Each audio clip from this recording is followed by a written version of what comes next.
How could Donald Trump, who did everything he possibly could to disqualify himself, become the President of the United States of America? Hillary Clinton had every advantage. She had Republicans and neoconservative intellectuals behind her. Leading neocon Robert Kagan is reported in The Intercept back in July this year saying that all Republican foreign policy professionals are anti-Trump. She had the majority of big funders behind her. As the Wall Street Journal reported, donors in most industries backed Hillary Clinton. She also had a better ground game than Donald Trump. As Vox reported, Democrats outstaffed Republicans by 4.5 to 1 in Florida, a state Trump's campaign admits it needs to win, and nearly 5 to 1 in Ohio. In Pennsylvania, which maybe shouldn't even be considered a swing state at this point, Clinton outstaffs Trump 8 to 1. In Arizona, which wasn't considered a swing state until recently, she outstaffs him 19 to 1. And yet, Trump won in Ohio and in the so-called non-swing state of Pennsylvania. Clinton had the major media on side. The International Business Times reported that Clinton's donors included media figures such as Gloria Steinem, Facebook co-founder Chris Hughes, President of Hearst Michael Clinton, News Corps bosses Joel Klein and Antoinette Bush, Catherine Weymouth, publisher of The Washington Post, and so on. She also had the support of major figures in the Republican establishment, such as former Bush speechwriter David Frum, who offers The Atlantic his conservative case for voting for Clinton. Even the notorious Koch brothers, who have piled money into Tea Party causes, refused to support Donald Trump, calling his plans for a registry of Muslims reminiscent of Nazi Germany. Only Rupert Murdoch backed Trump, with his flagship newspaper, The New York Post, endorsing Trump in April, cheering him as Teflon Don for his continued ability to thrive despite numerous scandals. This aligned Murdoch's media outlets with the Trump-supporting alt-right fringe, exemplified by websites like Breitbart. As Ron Fournier pointed out in The Atlantic, in an article from July this year, Clinton enjoyed tremendous advantages: a terrible opponent, demographic changes, material resources, advertising, campaign volunteers, all favored Clinton. Clinton was able to outspend Trump 40 to 1 on advertising in swing states. With all this advantage, how did Hillary Clinton not only lose, but lose in Democratic heartlands like Wisconsin, which has been Democratic for 32 years, or even Pennsylvania, a swing state, but one which has been Democratic for 24 years?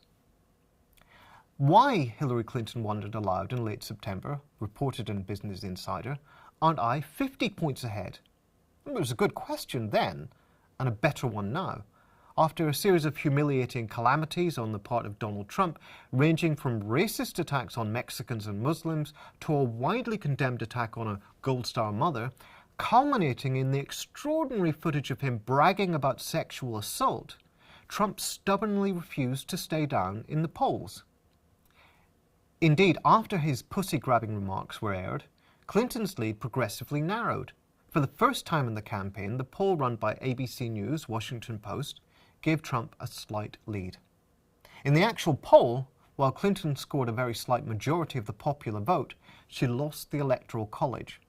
This reflected a low turnout of 53% compared to 57.5% in 2012, and a record low turnout in Rust Belt states. That contributed to Hillary Clinton losing 6.5 million votes for the Democrats compared to Obama in 2012. How could this be? Is Trump not, after all, an American Hugo Chavez, as someone really did write in the New York Times? Some media think it's the fault of the workers. It became a cliche of this election that Donald Trump's support came largely from the white working class. J.D. Vance writes in The Guardian of how Trump seduced America's white working class. CNN describes Trump's supporters as white working class and worried.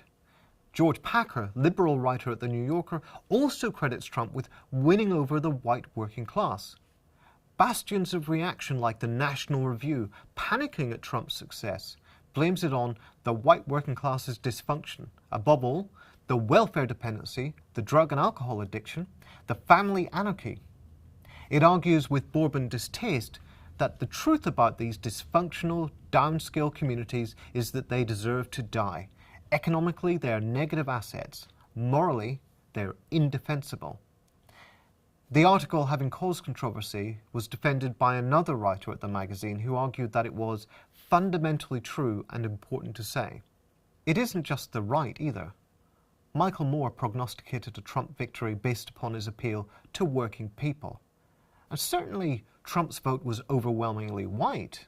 It was anticipated to be about 90% of it, according to Andrew McGill in The Atlantic. This is what you would expect given his attacks on Mexicans, Muslims, immigrants, and women. And results in Rust Belt states like Iowa, Wisconsin, and Pennsylvania suggest that Trump reached out to some white workers. However, exit polls reported by CNN suggested that Trump won among those earning $50,000 a year, whereas Clinton won among those earning beneath that figure. Many of Trump's supporters are, as a New York Times op-ed disclosed, white male college graduates who support Trump over Hillary Clinton by 49 to 42%. The uncomfortable truth is that Trump, like many right-wing populists, built a broad, cross-class coalition. The only group among whom he doesn't have significant support is Wall Street and big business. Months after Hillary Clinton won the Democratic primary, many of her allies couldn't believe that she wasn't wildly popular.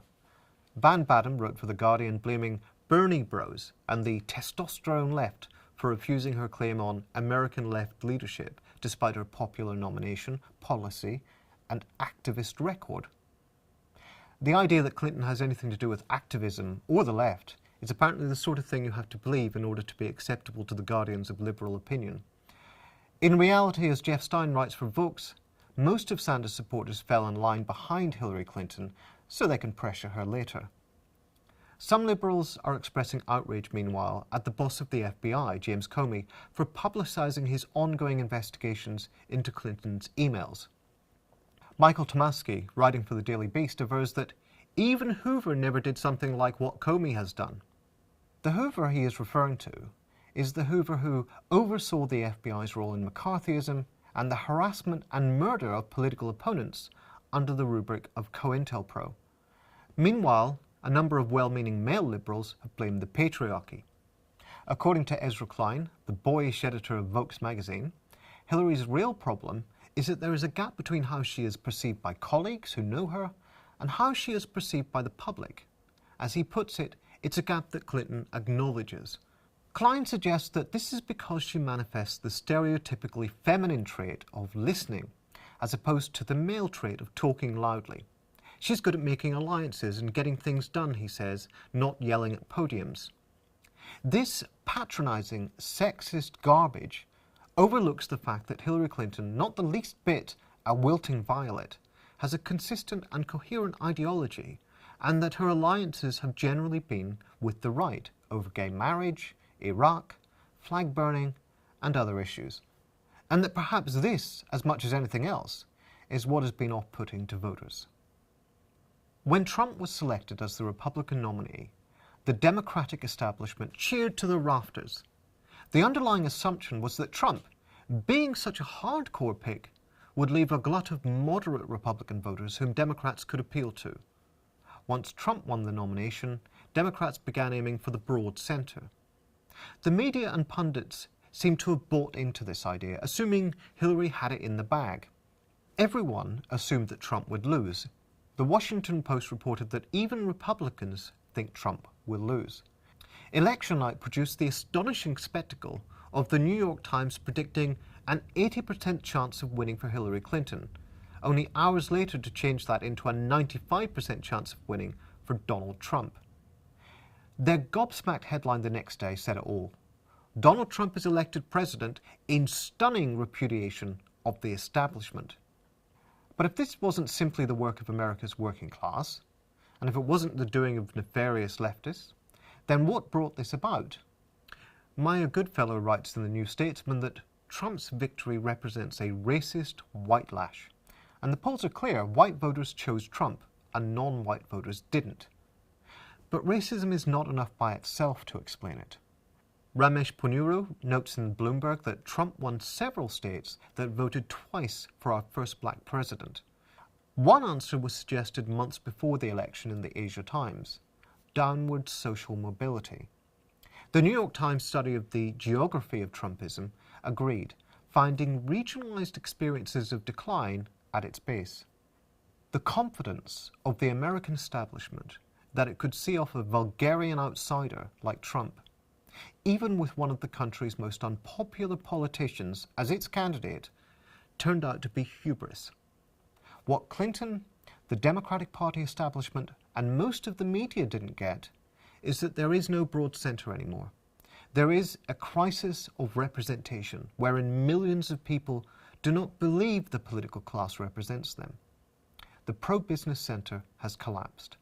And that also means, much to their distress, the corporate media is not as powerful as it once was.